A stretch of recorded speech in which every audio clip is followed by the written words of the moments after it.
Alright, in this video I would like to do an explanation of the selection sort algorithm.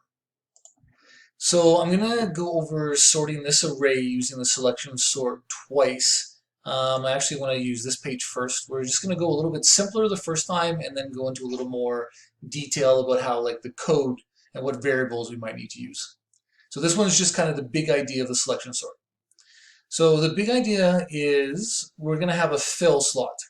So I'm going to set the fill slot to be the first position in the array. And basically I want to search the array for the minimum value. And once I find the minimum value, which would be 2, I'm going to swap these two. Right? So the 6 is going to go here, the 2 is going to go here. Boom, done.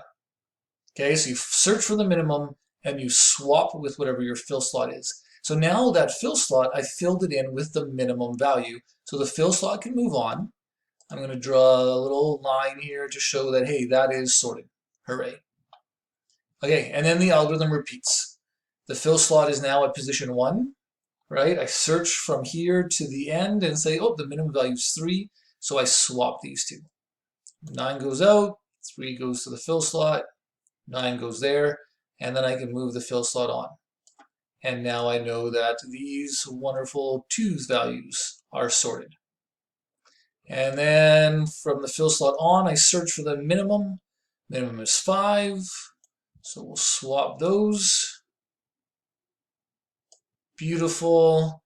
Now that they've swapped, I know that this is the minimum value, got put into its proper place. So the fill slot can move on. And this entire array from here to here is sorted. And then we go fill slot and search for the rest of the array. There's the minimum value. So we're going to swap those two. And now this is where the fill slot can stop because it doesn't need to go to the last element. The second last element is fine. And we can now know that the entire array is sorted. Okay, so that's the big idea of the selection sort. Right? Search the array for the minimum value, you select the minimum value, and you put it where it belongs. Search the array for the next minimum value. Once you find it, put it where it belongs. And continue till you're done. Okay, let's go to the next page here. I wanted to do the same idea, but this time we're going to add some variables and talk about, well, how can we get my code to find the minimum? Right? We just said, oh, the minimum's 2.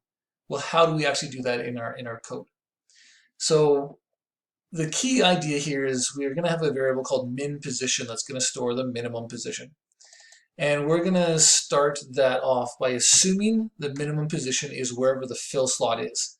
I'm going to say, I'm going to assume, hey, maybe 6 is my minimum. Let's see. So position 0 right now is going to be my minimum position.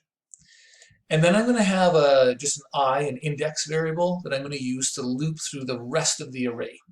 So I initialize I to be whatever the min position is plus 1, or fill slot plus 1. Okay, and from here I just search. I say, well, I is now 1. The value at position 1 is 9. Is that smaller than this? No. So I don't do anything, I just move on. I say, okay, I is now 2, and the value at position 2 is 2. Is that smaller than what's at my fill slot? Yes, my fill slot, my min position is 0, and the value there is 6. So this value is smaller. So I'm going to update my min position to be 2. Okay, now we need to keep checking. Okay, so I is now 3, and the value is 3. And that's not smaller than what's at position 2. And then I increment again. My min position is, or my I position is 4. The value at 4 is 5, which is not smaller than the value here. So I is now has nothing else to look at. So I know that my min position is at position 2, and I'm going to swap these two values. Okay. I didn't like that example because the 2 and the 3 are the same. Let's try that again and see. So now, we've incremented the fill slot, right? We did our swap. Did I do that swap properly? Yeah, I think so. The 2 and the 6 swapped, right? Okay. So now what I'm going to do is I start over again. I say the fill slot is now here. We know that this part is done. So now my min position is going to be wherever the current fill slot is, which is position 1. and I initialize my I variable to be min position plus 1. Okay, so now I need to search. And I say, well, I is now 2, and the value at 2 is 6. Is that less than the value at the current min position? Yes, it is, because the current min position is 1. That has a value of 9. So I'm going to update this to say, position 2 is now my new min position, right? That value of 6. Okay, then I increment I again. I is position 3. The value is 3.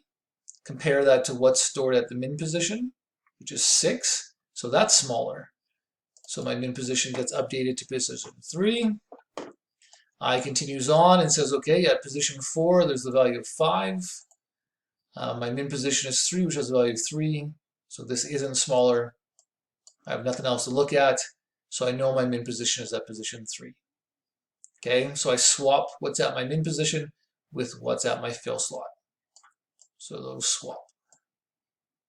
And then we increment our fill slot and say, hooray, that part is done.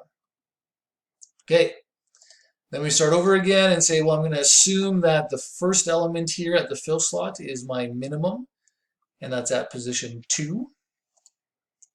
My I value becomes fill slot plus 1, or min position plus 1, same thing. And I check, okay, at position 3, the value is 9. That's not smaller than what's at the current min position. So I move on. I is 4, the value is 5. Min position is 2, the value is 6. This is smaller, so I need to update my min position to be position 4. I has nothing else to look at. So now I know my min position and my fill slot need to swap. Boom, boom, good. And then I can increment that and say this is all done now. And then we begin again. Min position we assume to be the fill slot. So position 3. My I variable becomes fill slot plus 1, which is position 4. The value of position 4 is less than the value of position 3. So that becomes my new fill slot. Nothing else to look at. So I swap these two, right? Min position 4 and fill slot of 3, and they swap. And that was my last step, because there's no sense putting the fill slot here because there's nothing to search. So we are done.